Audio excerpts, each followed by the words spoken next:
Muito boa noite, que a paz do Cristo desça em nossos corações, com muita alegria, todos nós que fazemos parte do Núcleo de Estudo e Pesquisa, NEP, desta querida casa Prozebem, nos encontramos para, na noite de hoje, prosseguirmos estudando o Evangelho de Lucas, precisamente no capítulo de número 6, versículos de 30 a 42.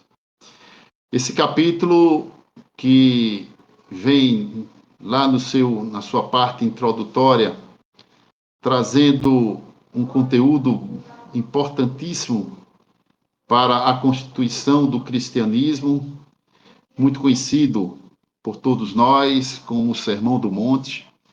Passagem essa que foi citada por todos os evangelistas, por pequenas variações, enfim.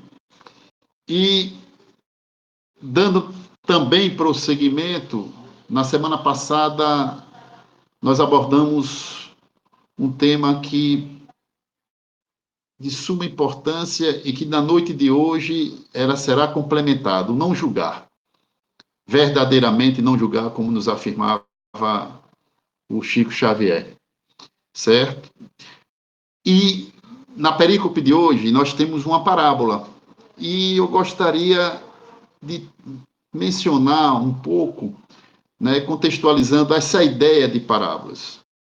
Ouvimos nas homilias, em propósitos, em outras doutrinas, e essas parábolas, ela tinha o propósito de chegar à mensagem do Cristo, essa mensagem redentora de amor, de transformação moral, ele se apropriando, né, de toda uma cultura, de hábitos daqueles irmãos que lhe ouviam, daqueles irmãos que cruzavam por ele na sua caminhada messiânica. E ela não estava tão clara, tão evidente. As parábolas trazem no seu bojo um conteúdo não tão explícito. Isso foi feito de forma proposital. O Cristo nos deu uma ideia, porque não estaria tão explícito, e eu vou comentar aqui com vocês, e a doutrina espírita cabe a todos nós que militamos na doutrina espírita justamente darmos esta capacidade interpretativa. Em um determinado momento, falando-se das parábolas, o Cristo dirigiu-se a seus apóstolos e disse assim: falo-lhes por parábolas porque não estão em condições de compreender certas coisas. Eles veem, olham, ouvem, escutam, mas não entendem. Fora, pois, inútil de tudo dizer-lhes, por enquanto. Digo, porém, a vós, porque dado vos foi compreender estes mistérios. Ele se dirigia, quer dizer, aos discípulos naquele momento. Os apóstolos se tornariam na medida que esses discípulos foram, né, graduados e foram mensageiros posteriormente ao martírio do Cristo.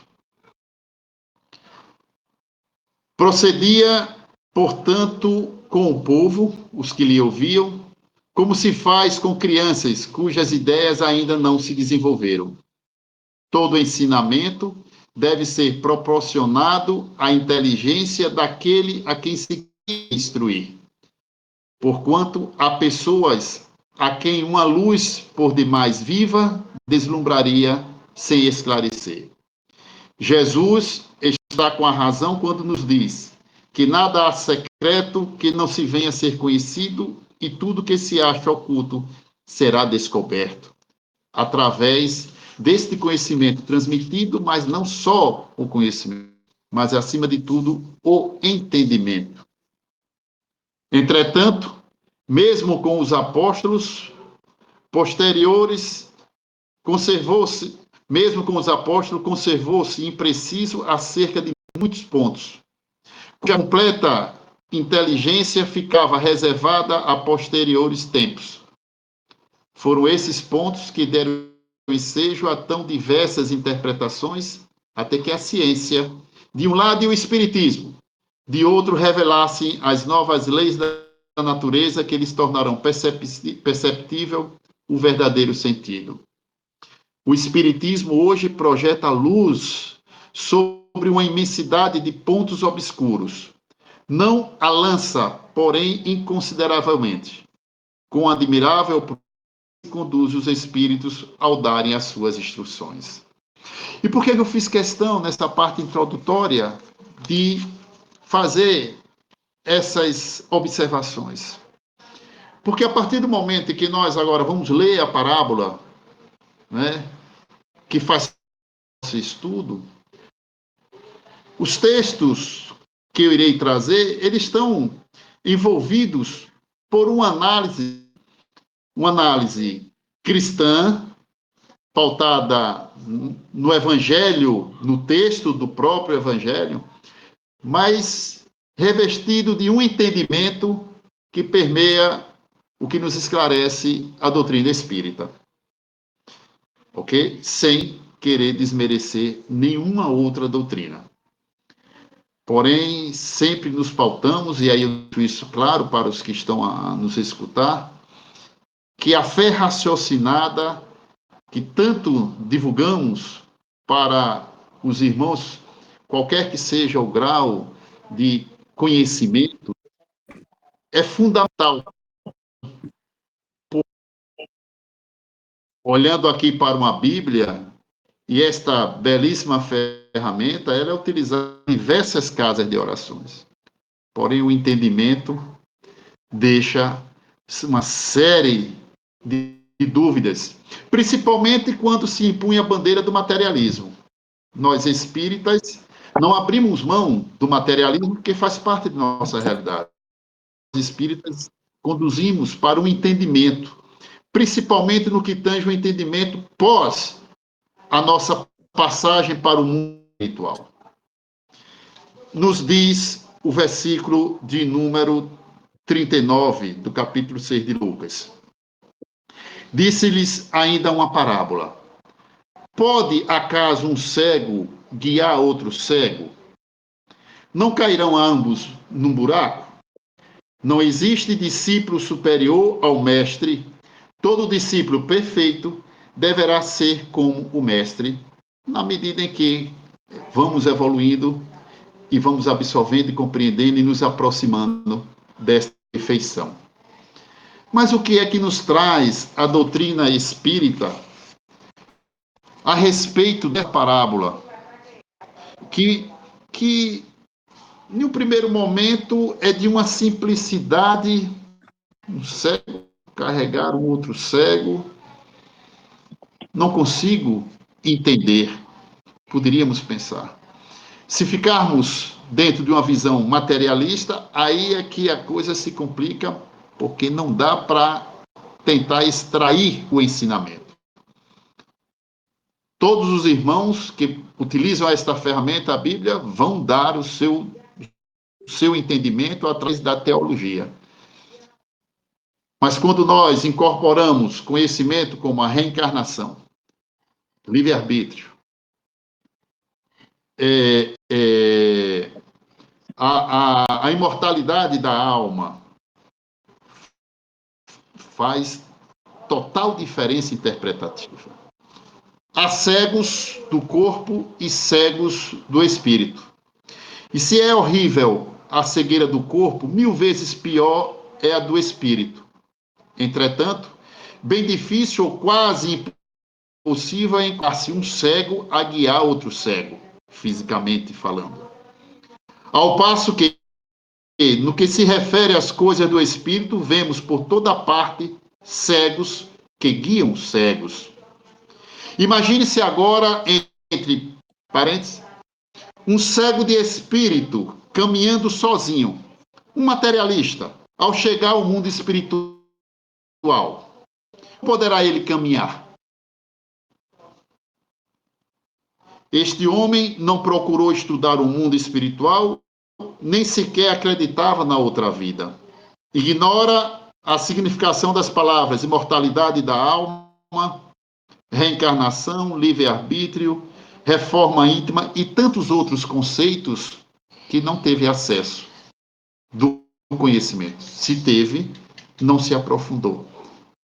E se absorveu, negligenciou em não procurá-la aplicar no seu cotidiano. Decididamente, ninguém pode saber sem aprender. Ninguém pode aprender sem estudar. Assim como ninguém pode ver sendo cego. Um cego não pode guiar outro cego. Um ignorante do mundo espiritual não pode guiar almas que para isso se encaminham. Esta parábola, que faz parte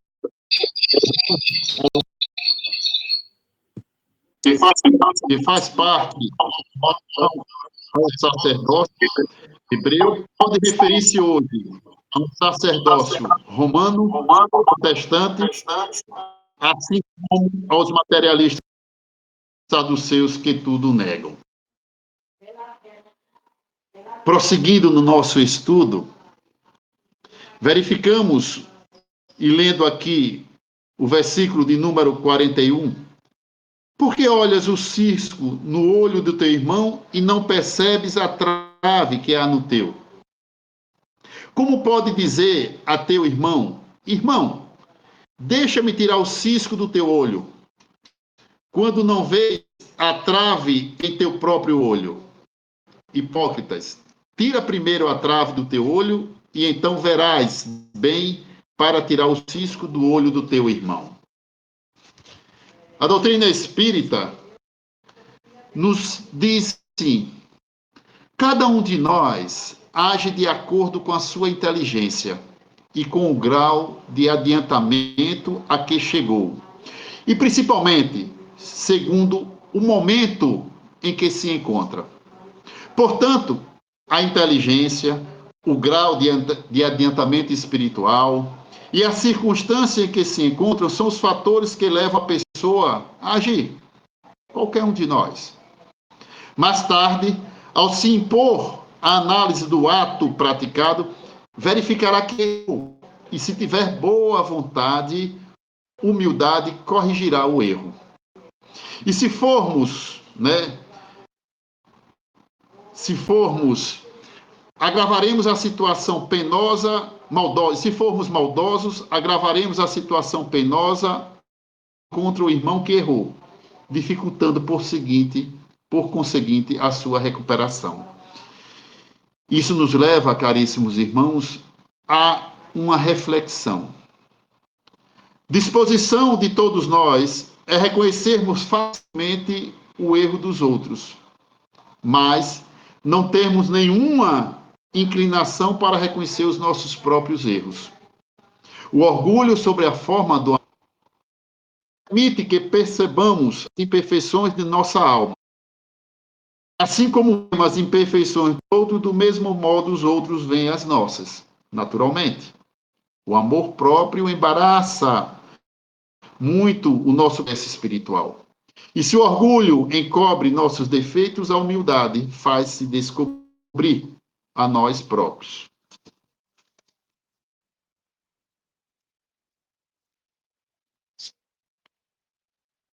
Não podemos dar o que não temos. O argueiro são os defeitos que notamos na vida dos outros, esquecido de que temos uma trave a nos embaraçar, o caminho da espiritualidade. Essa trave são os erros que cometemos e as imperfeições de nossa alma. Tirar a trave de nossos olhos é, portanto, corrigir os nossos erros e extirpar as nossas imperfeições. Ao ministrar os ensinamentos divinos, devemos guardá-los de conformidade com a compreensão das criaturas, com a boa vontade delas e com as circunstâncias do momento. Todo ensinamento administrado em ocasião oportuna e graduada, segundo a capacidade de quem ouve, produz resultados benéficos, ao passo que o ensinar a esmo, sem que o discípulo repare na situação e na capacidade de percepção dos ouvintes, é perder tempo e, sobretudo, arriscar a ser ridicularizado. Por ainda vindo esses ensinamentos de um irmão de que não se faz o exemplo como algo necessário. É preciso, por conseguinte, que o discípulo, que somos todos nós, se esforce em criar terreno propício para a semeadura. Em primeiro lugar, preparando-se a si próprio para adquirir a autoridade moral. Depois, trabalhando com bom ânimo para formar um ambiente onde possa lançar as suas ideias. Dito essas palavras, chamo aos irmãos, convido, ou melhor, aos irmãos que nos escutam, para verdadeiramente refletirmos. Chico Xavier, ele, quando interpelado por um repórter, disse: Chico, qual o maior ensinamento que você adquiriu nessa sua caminhada mediúnica? Ele silenciou e, assim, nesse tempo, íamos nós imaginarmos o amor. Não, Chico não respondeu o amor. Ele disse: não julgar, verdadeiramente não julgar. Portanto, eu concluo a nossa participação dizendo que apontar dedos, direcionar para a não compreensão daquele irmão imperfeito no seu comportamento, na sua escolha, é nos privarmos de, primeiramente, refletirmos se temos moral para estar avaliando, julgando ou até mesmo dando o irmão diante da sua conduta, da sua ação. Primeiro façamos a nossa autocrítica. Posteriormente, façamos uma reforma daquilo que julgamos está inadequado com os ensinamentos do Cristo. E vamos em frente, porque a quem muito é dado, muito vai ser cobrado. Precisamos multiplicar sempre esse conhecimento, mas que ele esteja bem entendido. Muito obrigado por nos ouvir e até um próximo encontro. Fiquemos todos com Deus.